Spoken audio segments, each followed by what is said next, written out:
Let us see the question. In the given arrangement, the loop is moved with constant velocity v in the uniform magnetic field in restricted region of width a.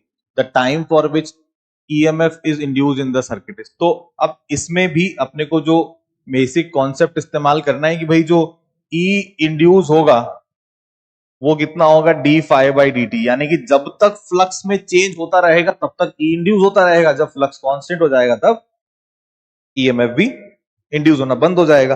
तो ऐसी ही कोई बात अपने को करनी है।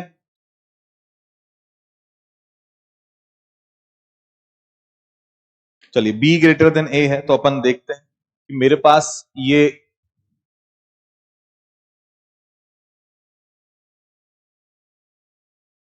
कुछ situations बना ले देते हैं अपन इसकी। जैसे ये मेरे पास मान के चलें अपन की ये मैग्नेटिक फील्ड है कुछ इस पूरे रीजन है ना, और मैग्नेटिक फील्ड अपन ने अंदर की तरफ लिया हुआ है ये ए डिस्टेंस।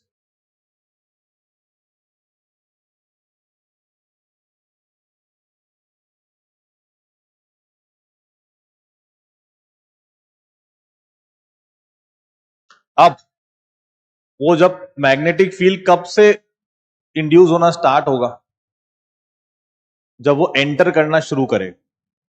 इस अगर मैं इस कंडीशन को बोल देता हूं कि भाई ये जो समय है ये है t बराबर 0,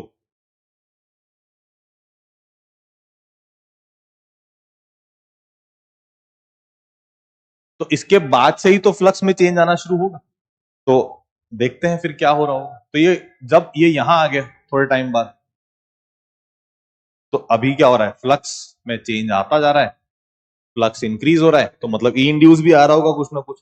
थोड़े समय बाद ये यहां आ गया, ये हो गया, तो अब इससे ज्यादा फ्लक्स इसका नहीं बढ़ सकता है ना, क्योंकि पूरा का पूरा एरिया आ गया अंदर, पूरा का पूरा मैग्नेटिक फील्ड जितना आ सकता था लूप के अंदर उतना आने लगा, तो ये फ्लक्स मैक्स हो गया। तो अब ये वहां से लेके जब तक वो यहां तक नहीं आ जाएगा तब तक इसका जो फ्लक्स रहा वो कैसा रहा, कांस्टेंट रहा। अभी भी फ्लक्स कैसा है, मैक्स। तो यहां से लेकर के यहां तक आने तक, यहां से लेकर के यहां तक आने तक तो फ्लक्स क्या हो रहा था, बढ़ रहा था। तो यानी कि ई इंड्यूस्ड कैसा आएगा, नॉन जीरो आएगा। तो इसमें कितना टाइम लगा, इसमें लगा, उसको चलना कितना पड़ा, फ्रंट एंड को देखो बस इस एंड को, तो इसको कितना चलना पड़ा, ए चलना पड़ा।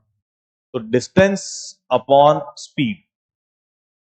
फिर यहां से लेकर के यहां तक इसका जो फ्लक्स है वो हो गया कांस्टेंट, तो ई इंड्यूस कितना हुआ, 0। मुझे टाइम चाहिए ही नहीं, अपने को सिर्फ कब चाहिए, कौन सा टाइम चाहिए, जब तक उसमें इंड्यूस ईएमएफ आता रहा।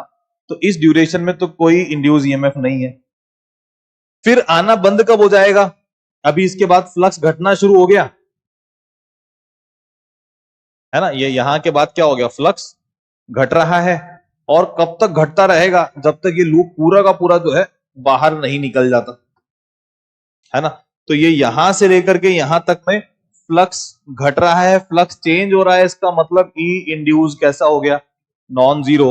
और इसमें कितना टाइम लगा, इसमें अपने को देखना पड़ेगा कि भाई जो ये बैक एंड था उसको वहां से यहां तक आने में कितना चलना पड़ा, कितना चलना पड़ा, ए चलना पड़ा वापस से। तो जो टाइम आया, टाइम आ गया वो अगेन डिस्टेंस अपॉन स्पीड आ गया।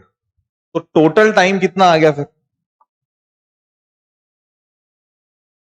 टोटल टाइम अगर अपन निकालेंगे तो एंटर करते समय, एग्जिट करते समय, तो A by V plus A by V, या कितना लिखा जा सकता है उसको, टोटल टाइम जब तक इंड्यूस ईएमएफ इसमें आता रहा, it will be 2a by v, यानी कि बी ऑप्शन जो है हमारा करेक्ट आंसर हो जाना।